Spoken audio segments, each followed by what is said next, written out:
ડીઝલની અછતને લઈને ખેડૂતો અને વાહન ચાલકોમાં ભારે ચિંતા જોવા મળી રહી છે। જિલ્લા કલેક્ટર દ્વારા પૂરતો ડીઝલ પુરવઠો ઉપલબ્ધ હોવાનો દાવો કરવામાં આવ્યો હોવા છતાં અનેક પેટ્રોલ પંપો પર લાંબી લાઈનો લાગી રહી છે। ખાસ કરીને લાઠી ખાતે આવેલા પેટ્રોલ પંપ પર અંદાજે 1.5 થી 2 કિલોમીટર લાંબી વાહનોની કતારો જોવા મળી હતી। વડિયામાં પંથકમાં છેલ્લા 2 દિવસથી ખેડૂતો ડીઝલ માટે રાજડપાટ કરી રહ્યા છે। વિસ્તારમાં 2 પેટ્રોલ પંપ હોવા છતાં ડીઝલનો પૂરતો જથ્થો ઉપલબ્ધ ન હોવાથી ખેડૂતોને ભારે હાલાકીનો સામનો કરવો પડી રહ્યો છે।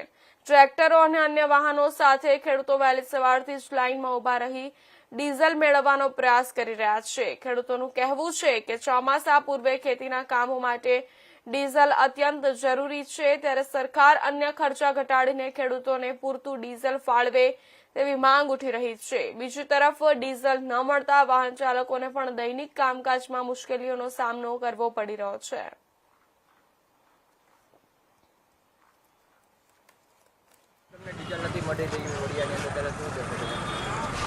છેલ્લા 8-10 દિવસથી વડિયા વિસ્તારમાં 2 પંપ છે, એની અંદર ડીઝલની શોર્ટેજ છે। એટલે દિવસ રાત સુધી ખેડૂતો આવનારી ખરીફ પાકની સિઝન માટે જોઈતા ડીઝલ માટે દિવસ રાત લાઇનમાં ઊભા રહ્યા છે, છતાંય 20 કે 25 લીટર ડીઝલ મળે છે અને સરકાર એવા બણગા ફૂંકે છે કે ડીઝલ ને પેટ્રોલનો પૂરતો જથ્થો છે, પણ આ આખા સૌરાષ્ટ્ર અને આખા દેશની અંદરના સમાચાર તમે જુઓ કે ત્યાં ડીઝલની માટે ધડાબડી બોલે છે અને લાઈનો પંપ ઉપર લાગેલ છે, છતાંય ડીઝલ તો છે જ નહીં।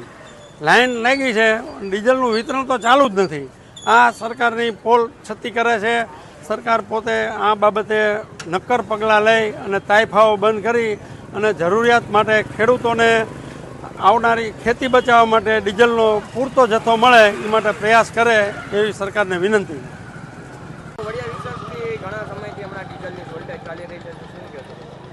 ખાલી વડિયા વિસ્તારમાં નહીં, સમગ્ર ગુજરાતમાં આવી શોર્ટેજ ચાલી રહી છે।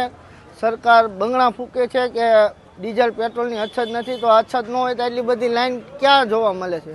અછત ન હોય તો એટલા બધા સમગ્ર ગુજરાતના ખેડૂતો વેપારીઓ કેમ હેરાન થાય છે? સવારના 9 વાગ્યાના લઈને અત્યારે અહીંયા 7 વાગવા આવ્યા, ખરા તડકાના લાઈનમાં ખેડૂતો વેપારીઓ બધા ઊભા છે, તો એમને ઊભા છે। અછત ન હોય તો ડીઝલ પેટ્રોલ ક્યાં છે? એટલું જ મારે કહેવું છે સરકારને કે તમે ખોટા બણગા ફૂંકવાના રહેવા દો, જે કાંઈ કરવું પડે તે કરો। ખેડૂતો, વેપારીઓ, ધંધાથીઓ બધા આ ડીઝલ ન મળવાથી હેરાન છે, તેમના ધંધા ચાલુ નથી। અમુક નાના જે ધંધા કરે છે રિક્ષાના, એને પણ અત્યારે બેહવાનો વારો આવ્યો છે। કાંઈક એવું નિર્ણય લ્યો કે આ સરકાર કે આ વેપારીઓને, ખેડૂતોને ફાયદો થાય, એવી જ અમારી નમ્ર વિનંતી છે। મારું નામ અનિલભાઈ જગદીશભાઈ જમોડ, મારું ગામ લાઠી, અને અહીંયા હું ડીઝલની લાઇનમાં 5 વાગ્યાનો ઊભો છું। તો સરકારને એવી અપીલ કરું છું કે ડીઝલનું કાંકા સોલ્યુશન અમને આપે। આ 5 વાગ્યાના અમે અપીલ કરીએ છીએ અને હેરાન થઈએ છીએ કે લાઈન જોઈ તો 50 થી 60, 70 જણાની વાંહે લાઈન છે, બધા બપોરના હેરાન જ થાય છે। એટલે સરકારને નિવેદન એટલું કે જેમ બને એમ ડીઝલ પોગાડવાનું જલ્દી કરે।